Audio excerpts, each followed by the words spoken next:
المحمود الأحمد المصطفى الأمجد حبيب إله العالمين أبي القاسم المحمد. اللهم صل على محمد وآل محمد. صلوات الله عليه وعلى آله الطيبين الطاهرين المعصومين الميامين. بسم الله الرحمن الرحيم. إنما يريد الله ليذهب عنكم رجس أهل البيت وطهركم تطهيرا. صلوات. اللهم صل على محمد وآل محمد. Continuing the discussion about Moharram and the occasion of the incidents that has happened in the history of Islam, we talked about yesterday the brief introduction of how the story of Karbala unfolded day by day as we move towards the 10th of Moharram, that is called the Ashura. Each day, today officially is the 1st of Moharram, and during the 1st of Moharram, we look back into the history of the situation, and because the shahada and the martyrdom of different people happened at different time. Most of the people who have been sacrificed and had a shahada on the 10th of Moharram. But the story of Karbala goes back to many days and many weeks, many months. In fact, if you really want to go back to the history, then you will see the real the problem that has started, that led to the actual event of Karbala was very old. But if you look at the date-wise, we could say that, I suppose, 28th of Rajab was the time when the situation has made it difficult for Imam Hussein to stay in Medina. So he left Medina on the 28th of Rajab. Very important to remember the dates, the correct dates, and what happened and what days and what happened. 4th of Shaban, he reached to Makkah. And from there onwards, because as you know the situation, why he left Medina, you know the history, you know the story of the reason for him leaving the Medina, because it was not possible for him to accept what the governor Medina was enforcing upon him, to accept the oath of allegiance. And he said plainly that I will not accept, a person like me can never accept an oath from a person like you. And that is the golden nuggets of Imam Hussein, that he has openly refused and openly acknowledged the fact that he had to take a stand against this man. So therefore his trouble started from that point, and therefore he left Medina. Today we will look into the people who were martyred before Moharram. And usually, according to our tradition, we talk about on the 1st of Moharram about his cousin, his brother, Muslim ibn Aqil. How Muslim ibn Aqil were martyred in Kufa is something that we will talk about today. Because it was, as I said, difficult for a lot of people to keep the sequence of event clear in their mind. For children especially, it's very important because there's so many people involved in the story of Karbala. From the companion side, you have a lot of his friends, from his children's side, from his family side, from his own immediate family side. All of that is the issue of Karbala. So therefore, we have to be very clear in our head who is who died first, who martyred when, and things like that. So Muslim ibn Aqil he was a son of Aqil, the brother of Amir al-Mu'mineen, alayhi salam, son of Abu Talib, he was Aqil. And his son was a trusted friend of Imam Hussein, who made him a misery. I mean, in other words, a messenger to go and check the situation in Kufa. Because what was happening, the people of Kufa in Iraq heard that it is clear now for Imam Hussein not to be, in the company of Yazid, and it would not be acceptable for him to be part of the allegiance that he was enforcing upon. So people have heard in Kufa. And therefore it was an important at that time the Kufa was very important Shia center.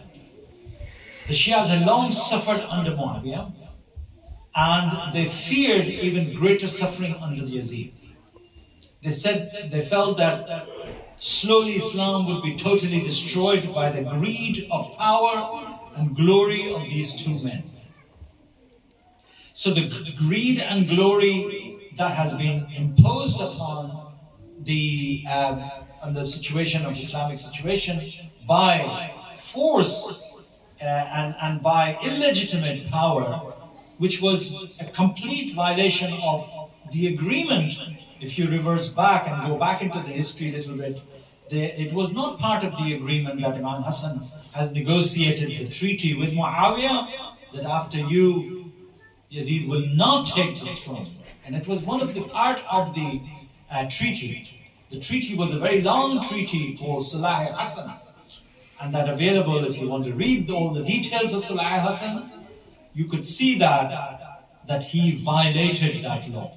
He did not adhere to what has been agreed upon his father and between Imam Hassan at that time. So even that greed and the situation was changing so rapidly, and they had a fear that it will be destroying the sanctity of Islam, as we talked about it yesterday. So they were anxious to preserve the teaching of Holy Prophet, the teaching of Quran, the teaching of Imams, and they were all anxious to know when Imam can come over here, and so they can be guided. And they needed Imam who would teach them tafsir, who would look after them, who would guide them according to the Quranic teaching.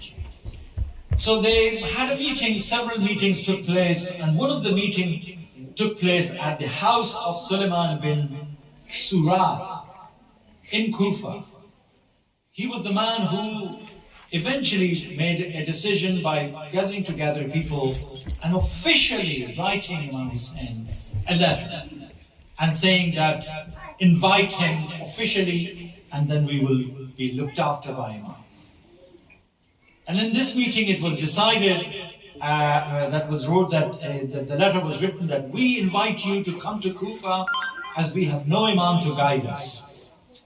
Through your guidance, Allah will unite us on the path of truth. And a messenger took this letter to Makkah and gave it to Imam Hussein. A few days later, the people of Kufa sent a special messenger to Imam to persuade him to come to Kufa. His name was Qais bin Mushir as-Saydawi. This person particularly went there and persuaded Imam to come to Kufa. And there followed hundreds of other letters that many special messengers were sent to the people of Kufa and to people of Imam Hussein and convinced Imam Hussein to do that. The governor of Kufa at that time was a man called Nu'man bin Bashir. It was before Ibn Ziyad. Nu'man bin Bashir, although part of the Muawiyah and Yazid, same clan, was not particularly a cruel man, unlike Ibn Ziyad. Nu'man bin Bashir was considered to be okay man, although he was part of the same gang and he was accepted by Muawiyah and Yazid. But although he was following their instructions and doing everything, but he was not considered to be a really cruel man. The people of Kufa believed that Imam would be safe in Kufa, even with the Nu'man al-Bashir around. When Imam received so many petitions and so many messages from Kufa, he decided to send Muslim ibn Aqil to Kufa to study the situation and report it back to him. Imam would go only if there would be no danger to the people of Kufa or to Imam or any of his companions or his family. That was his condition, that he would go there depending on the safety of his people, his family in Kufa. And what are the situation in Kufa is something he sent Muslim ibn Aqil to find out the tragedy which took place in Kufa later on. He wrote a letter to the people of Kufa replying to their letter, and he gave it to Muslim ibn Aqil, and he gave it to Muslim, and he said that in this letter, he said, I am sending my cousin and one of my most trusted member of my family, Muslim ibn Aqil, to report to me about your affairs. If this report agrees with what you have written, I will soon be with you. You must be clear of the fact that the Imam is only one who follows the book of Allah, serves Allah in all matters and affairs and justice, honesty and truth. He was introducing himself. Imam Hussain was introducing himself. What is his duty and how he would be conducting his affairs. He would be conducting his affairs according to the Quran, teaching of Quran, and with truth, with justice and honesty. He clearly said that. Who was Muslim ibn Aqil in that sense to represent Imam? He was obviously related to Imam Hussain in a very close way. And then when people realized that Muslim is coming, he was prepared to this journey. Imam Hussain went to him and said, Muslim, the whole world knows that you are one of the bravest warriors. He was a very brave warrior as well. He was taught sword fighting and everything during the time of Amir al-Mu'mineen alayhi salam. But Imam's, look at Imam's wisdom. Imam was saying, he's saying that because you are known as the bravest warrior, it is just possible to see you in Kufa. Some people might think that our intention is to fight with Yazid. And therefore take your two sons, Muhammad and Ibrahim, with you. When you will see, when they will see that you have accompanying young children, they will know that your intentions are peaceful. And Muslim agreed to that. And his two sons accompanied their father, and they said goodbye to all the people in Medina, in Makkah, and they left. The journey was tough in the desert, in the heat, and the summer was difficult. However, they arrived in Kufa towards the end of Dhul Qa'dah. And here's the dates. You can see that the whole month of Dhul Hajjah and then Dhul Qa'dah and Dhul Hajjah was the time when this correspondence was taking place, and then the journey of Muslim ibn Aqil was taking place. They were received extremely well by the people of Kufa. Very soon, more than 18,000 people appeared before Muslim ibn Aqil to pledge their allegiance to Imam Hussain as their Imam. So a warm welcome was being given to him by the people of Kufa. Muslim reported to Imam that most of the people of Kufa were ready to receive him as their Imam and advised that Imam should proceed to Kufa. Amongst the people of Kufa, there were many spies that employed by Yazid to report to him directly the situation which was taking place.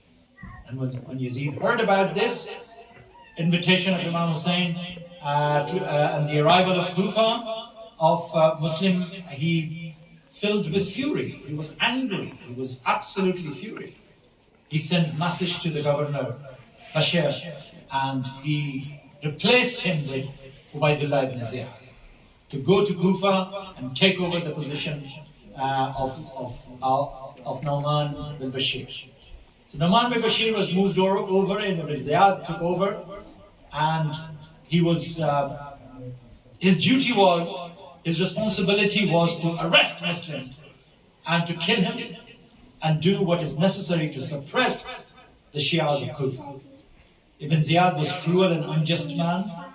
He arrived in Kufa on the evening of 2nd of Dhul Hijjah. On the following day, he went to the mosque and addressed the people of Kufa. He first announced his appointment as Yazid's governor. He introduced himself. Ibn Ziyad, being a proud man, being a cruel man, imposed his position, and he then threatened anyone who was engaged in activity against the government with immediate death, and ordered them to surrender Hazrat Muslim al-Baqi. This is the point at Ibn Ziyad turned the entire situation upside down. Up until this point, the people of Kufa was mild. People of Kufa were, ready to accept Imam. 18,000, they say, that accepted the allegiance and all that. As soon as Ibn Ziyad takes the position, the whole situation turns around. And then Ibn Ziyad sealed Kufa. He put people around it that nobody can escape from this place.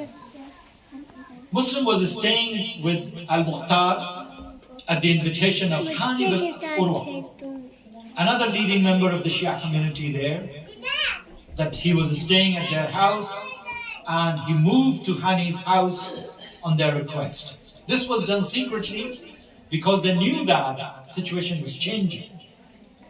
And the spies are all around us now, and they are creating a fear in people's heads and people's mind. This was done secretly, and no one knew where Muslim was staying.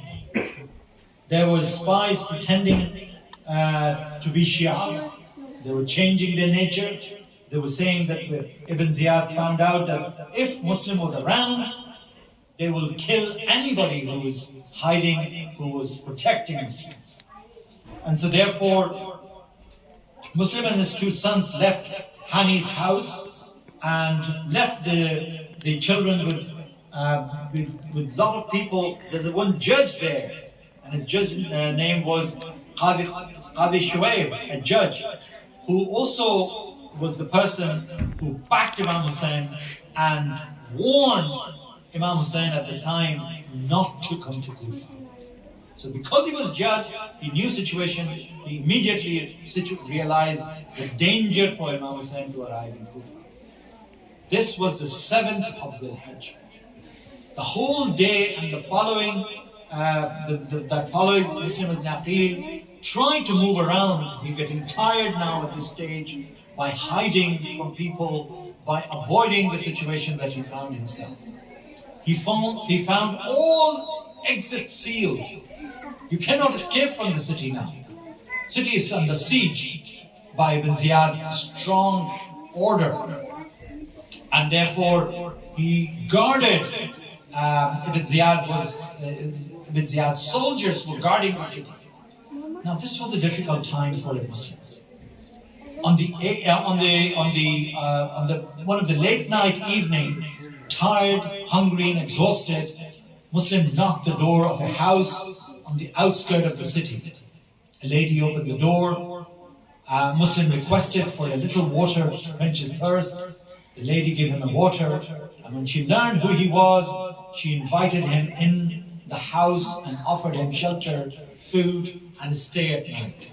That lady was called Taqwa. She was Muslims. She gave Muslim food, water, looked after him, and provided him a comfortable room to sleep and spend the night in peace.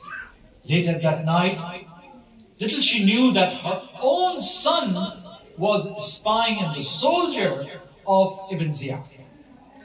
When he came home and he learned that a man called Muslim has been hiding in my place, in my house, then he felt that he should know immediately. He would inform Ibn Ziyad and get his reward.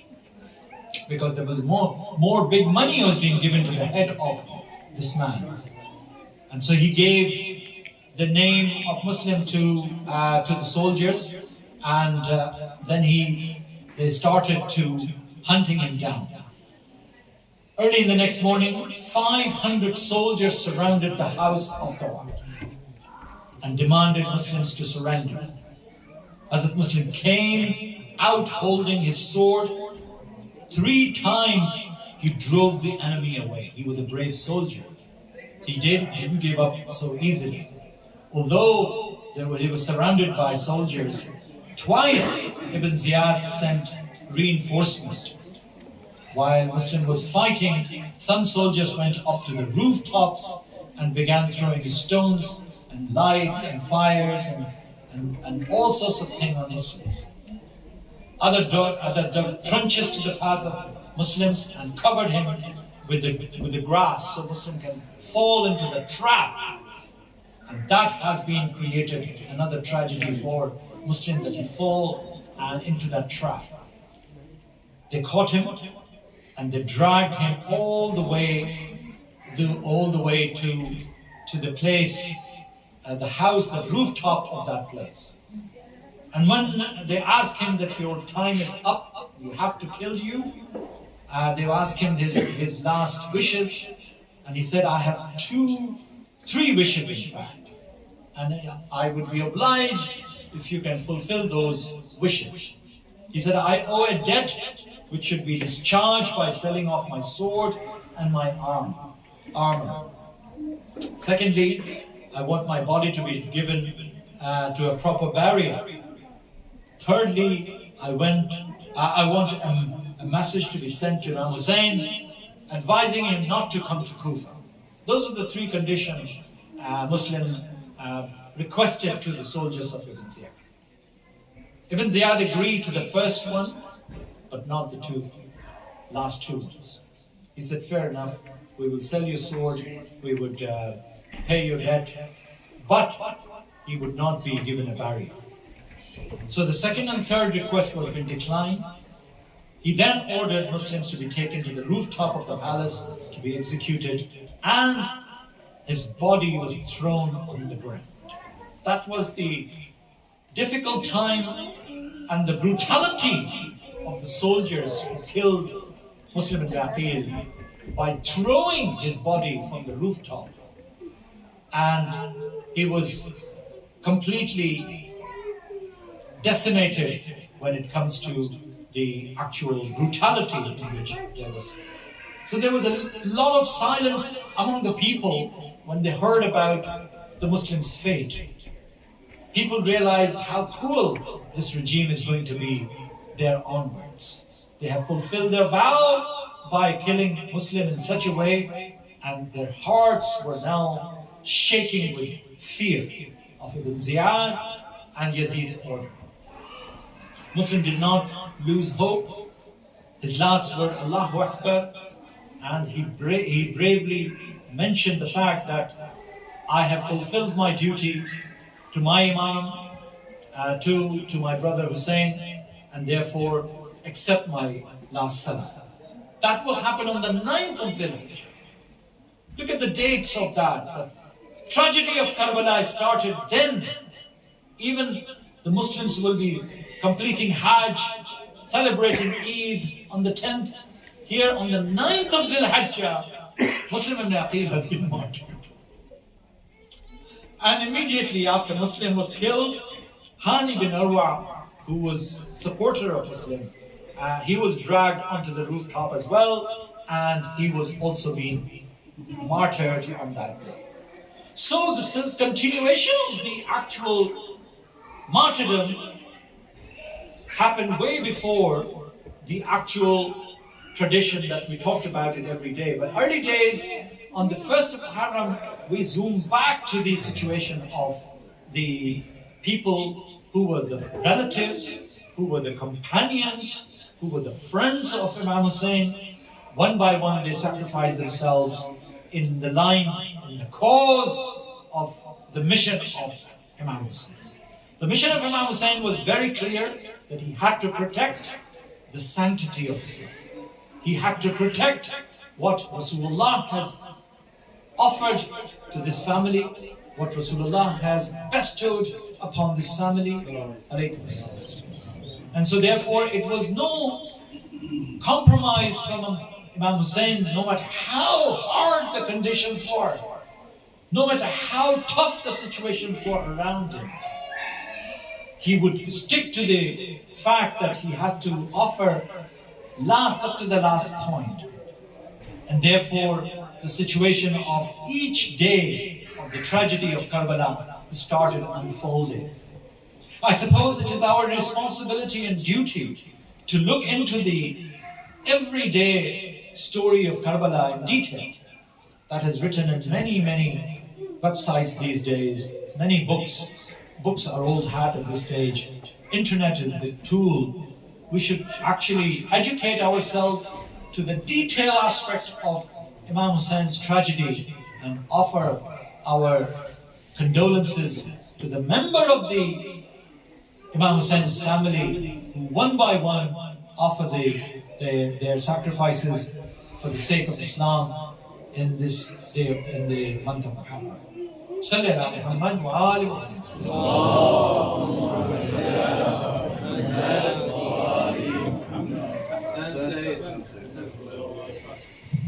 Brothers and sisters, just a few points to make. The young children, if they can go to the TV room, Syed Zaidi will be doing an English speech.